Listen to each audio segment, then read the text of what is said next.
Hey big geeks, and welcome to what is probably the first video we've ever done in which we're not going to talk about beer whatsoever. Well, I make no promises, but today I am down at a cidery and at an orchard, specifically Little Pomona, and I'm here for one of the days of their harvest. Now, cider is something that I've been getting increasingly interested in through lots of other beer writers, lots of other friends really getting into cider and enjoying the very different way that you have to approach the making of a cider. But before we do that, I think we need a crash course in how cider's made, how it's somewhere between sort of beer and wine in the way that it's made, and also in the beautiful apples that go into it, because with low intervention cider making, it all comes down to that original apple. That's the starting base, and it's also the finishing flavours you're going to get. So here at Little Pomona, I'm going to be joining James and Susanna to learn all about apples and also get some insight from Joey the dog.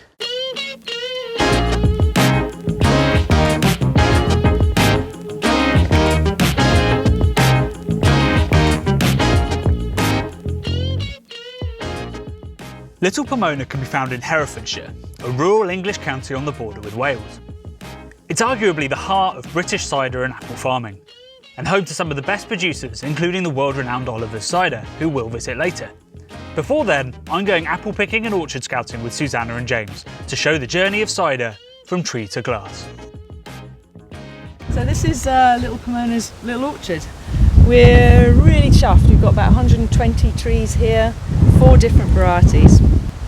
The most amazing thing though is the aspect. You can feel the breeze coming up, and that helps us. That's nature helping us with these trees. We're about 200 metres above sea level, so we're about 2 weeks later than other parts of the county. But because we're southeast facing, it might take a bit of time. We don't harvest, the first. But as I'm going to show you, let's go see some Dabanet now, shall we? Yeah.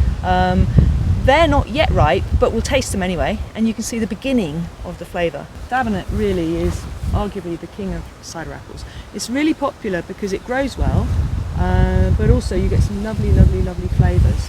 So I've picked quite a small apple here. There is still some green. It shows you we're not yet ready. It's a bittersweet, but I mean, as you know, bitter, it doesn't mean kind of overly bitter. It means more like it's not like a hop. No, yeah, exactly. It's not like a hop. Astringency. So a bit like tannins. So red wine, kind of that kind of residual dryness that's left on your tongue or the roof of your mouth that's kind of leaves you go. Yes, that's exactly. a tannin. Yeah, that's the thing. And what we're always looking for is the mix of the tannins, the sugars, and the acids. So I'm going to give you this, and I would suggest seeing if you can have something with most of the pulp, and then something with the skins as well. And what I find, and it's perfectly pleasant, but I'm not sure, it's not that much complexity yet. I don't know what you're finding. No, there's a little burst of sweetness at the start, and then it's kind of powdery, starchy almost, and then there's some tannin on the skin. Yeah, that's really reminiscent of red wine. There is. It's quite juicy as well, which is a good sign. So what we do around this sort of time and the last few weeks is we head into the orchards and we just try lots of different apples, see where they're getting to. Oh look, here's another one. So as I said, we've got 4 varieties. One of our other is Ellis Bitter, which is beautiful. This year they have done so well. They're a really lovely size. It really doesn't matter the scabbing, that's immaterial. It's all just going to be pressed through, so it's the juices that... Exactly, it's going to be scratted, so it's going to be milled. Scratted. You have wonderful names. It's like scratted, panking. Exactly. I don't know, kind of old English nonsense. I like it. This is all very good fun. And what you can see also here is we've gone a bit yellow, haven't we? It's not the green. So the yellow, again, is a sign that really not just sort of sugar ripeness, but also aromatic ripeness should be coming through. So the difference between kind of sweetness and complexity almost. Yeah, it happens right at the end. It's a bit like with grapes. You're going to ripen fully, and then the aromatic complexity comes through. Yep. So there's a little bit of the Ellis Bitter, and I'm not sure what you find there. Are you finding any difference? Loads of tannin. Yes. Really dry me out. Well, that's interesting. So chatting with James earlier, and he's saying that these sorts of tannins, you just need a little bit of time. So that's like our ciders, they take time. You're not going to be able to taste this next year necessarily. It'll be the year after. Wow, it's that long. So Foxwell, we adore Foxwell, but it's one of these complete classics. It dates back to the 17th century. It was one of the most important ones. It was mentioned in dispatches in the Royal Society and everything like that. So valuable. This one is really ripe.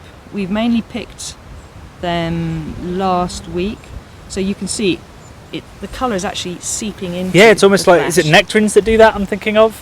Where like the skin starts to seep into the flesh.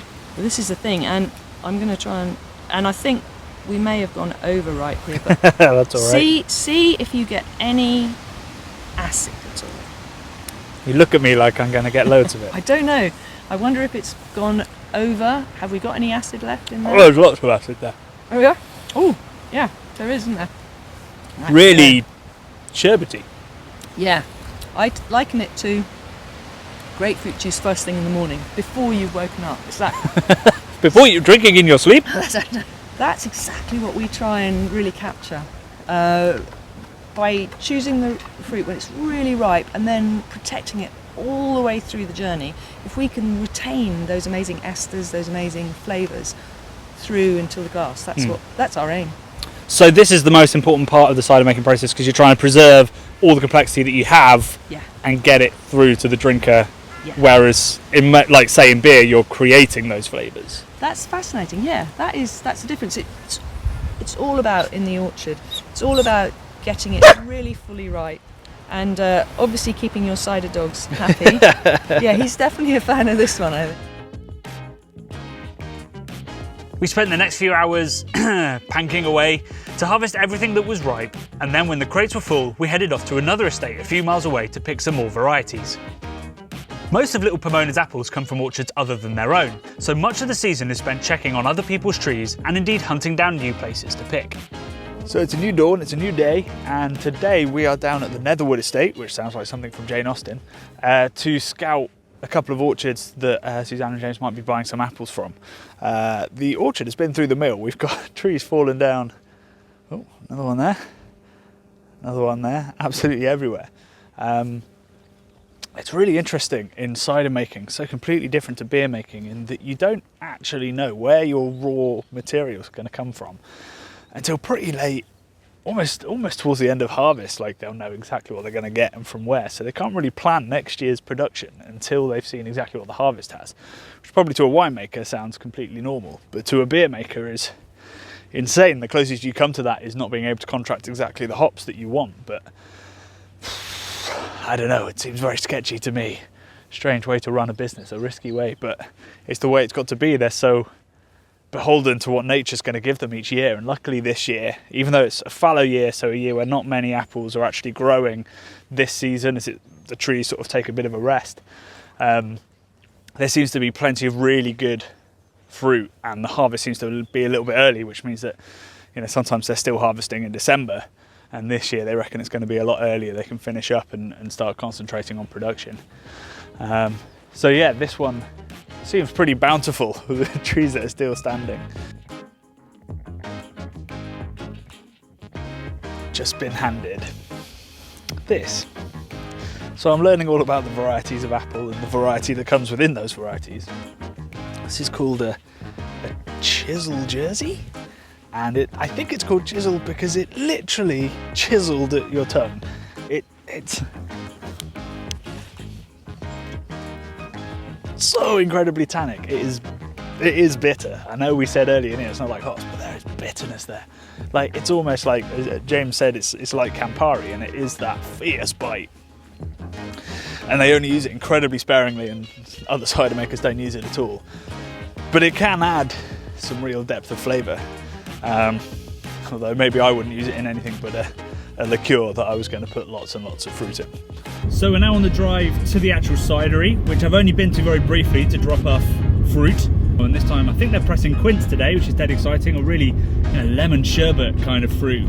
It's really, really hard, but has a beautiful sweet juice. That's reliant on me actually making it there. These roads are windy, these roads are full of tractors and other cider makers. You can see them, like James is pointing them out going, oh, that's that cider maker and that cider maker. I wonder which orchard he's going to. It feels like the competition between cider makers, because they're all so small, doesn't happen at the selling point. It happens at the gathering of the apples and having secret orchards where you're headed to get the stuff that you think is the absolute best. Strangely enough, Little Pomona's production site can be found on the Brookhouse hop farm. Its scale surprised me, but because cider can take upwards of 2 years to make, not a lot of cider actually comes out of this huge space. For most of the year, it's a storage area for the fermentation and experiments, as well as being a tap room. But for about 3 months of the year, it's also rammed with fresh fruit, like these amazing quinces. They're a kind of super old fruit, very popular in Europe, so Spain, Turkey, places like that, where it's typically made into quince paste, quince jelly, goes with cheese.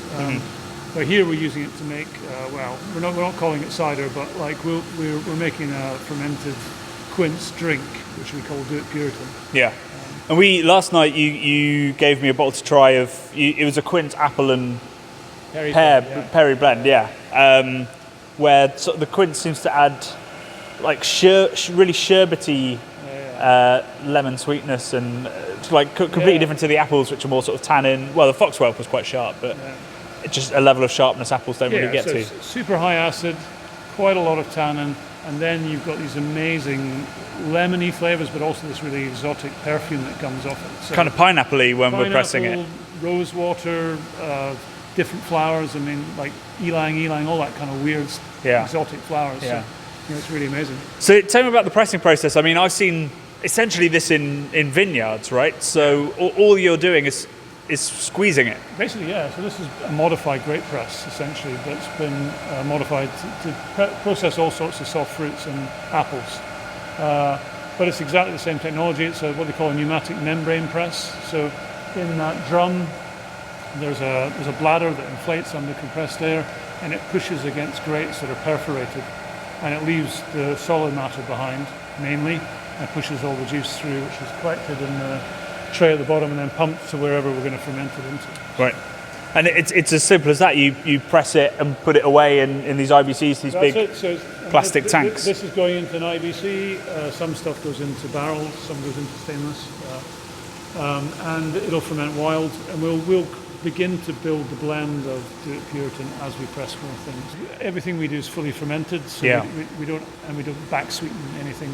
We have no facility for getting that balance that by retaining any sugar or adding sugar. So we have to blend it with other things to kind of correct the acid and get a nice harmony in the liquid. So and that's why late season cider apples, which are low in acid, help, and also perry pears help with that as well. Yeah. So this is the pressing from today. Firstly, look at how clear that is. It's unbelievable. It almost looks like white wine, and it has some sort of Chenin Blanc rasping acidity and soft floral notes to it. But also just a ton of lemony, sherbety, apple sherbet, apple sour kind of stuff going on. It's a hugely complex juice that also has those tannins like pomegranate juice that kind of leaves you smacking the top of your mouth. It's just amazing to think that all this stuff is just coming straight out of the juice and nothing happens to it except for fermentation. It's just left to do its thing. Such a natural way of making alcohol. With so little influence over the natural fermentation, the skill of the cider maker comes in the blend, the rounding out of certain characteristics and the enhancing of others. Producers can do this to create something balanced and really drinkable, known as table cider, or something more complex, exciting and challenging. There is another way to influence the pressings of fruit, however, so we headed to Oliver's Cider. Founder Tom was busy pressing perry pears, but took some time out to show me around his barrel collection. Perhaps the biggest intervention producers can make, aside from the act of blending. He explained how vital it is to the character of the cider he makes, however much of it ends up in the final blend. So what I wanted to chat to you about was the beautiful barrel store that you have, which is actually in the underground part of what were hop kilns. It is. So all of the cider making is based in the old hop buildings, and the barrel rooms are the bottom half of the 3 kilns, and the 4th kiln is actually the bottling room. So so we're utilising old farm buildings, which is always a good thing to do. So we do a classic mix of ciders.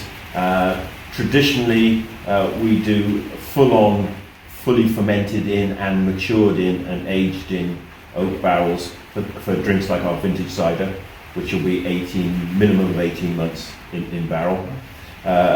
We also do a lot of ciders where it's a proportion of barrel fermented cider goes in with some tank fermented cider, so that you get a hint of the barrel characteristics, but then you get a lot of the fruit forward notes that you pick up from a more straightforward tank fermentation. And we can vary the amounts, so we use different amounts for different purposes. The positive aspects of using barrels are many. There are some negative too, of course. There's negative with everything. But what we like about oak is there's a wonderful relationship between when the wood is breathing, the staves are swelling and can then contracting, and there's it's micro oxidation things going on. It gives some lovely extra level of character to the cider. Too much leads to a sort of papery and unappealing cider, but just enough gives you a sort of enhanced things, oxidation, more like sherry notes and stuff like that. Deeper sweetness and there is, alcohol. and it's a fine line between achieving that and then going over to this non-fruity, papery, really unappealing mouthfeel. Particularly when there's already tannins in the cider you're making as well. Yeah, so yeah. Tannins can be quite. Yeah, we don't need to add tannin at all, or the impression of tannin. We've got plenty going on. You get a bigger depth of colour quite often. The tannic fruit we use already has given us decent colour, but putting it in oak and letting it sit there for a year or so can really enhance the depth of colour that you get. And that's a combination of the effect of oxidation, but also of the tannins in the fruit and of the oak itself, especially if it's been charred. So all those come together, give you some great colour. So we learned a lot about the fruit when I was at Little Pomona, but it seems like the other bit of magic that happens with cider is the blending. And we talked about that just now, about how you're using barrels in some, or all barrels, or different varieties. What is that blending process like? Are you tasting barrels and trying to work out what's going to go well together, or do you have a plan in mind? I try and have an open mind when it comes to tasting through all the different barrels and tanks in the spring. We will do that over a period of days, if not weeks. It can take quite a while. But in doing it, I don't know. Everyone must do it their own way. I've not learned how to make cider off anybody. I've made cider the way that I presume people made it, or whatever. Through your triumphs and mistakes. Yeah. And so I have a way of going through everything. I tend to go through on my own, and I have notes that, as the day goes on, deteriorate incredibly. They're pretty brief to start with, but by the end of the day, it can literally be a tick or a cross. Yes, no. But all the time, when I taste something, I know I'm pretty certain that I know roughly what it's going to be good for. So it feels a lot like the very opposite of beer, which is where you have an intention at the start, you try to get as close as you can. Sometimes the character of the cider is made up at not the last minute, but once you've tasted everything and you go, well, this is where we're going to take it. Yeah. So it's the last second. There's some very interesting things, because you could taste a barrel, and just that one barrel on its own, you go, that's absolutely gorgeous. We've got a bottle of that. It's perfect as it is. And sometimes it may not be because it's balanced or finesse, but it's just got just such a lovely character, and it's so drinkable and so enchanting that So sometimes those are the easy ones, obviously, because I'm not you usually had a couple of But then a lot of times the blending thing I love is because, especially working with tannic stuff, it's not logarithmic. It's not 1 + 1. It's not even like, quite often 1 + 1 actually equals a half. And it's fascinating. And Yarrick just sometimes they just get amazed. You have a clue what you think is going to happen, but sometimes you just when you do it and you go, I believe it. We've managed to take that and create that. And I just got, you know, just get down on our knees in a way. I don't understand it. My couple of days helping out at the cider harvest was an education and an adventure like I haven't had in years. The way of life, almost nomadic in the way that we travelled across the beautiful county of Hereford in search of produce, was a bit of a revelation, and I tasted combinations of flavours that were totally new to me.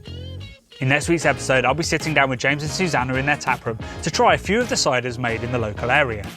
In the meantime, if you want to find out more, check out discovercider.com.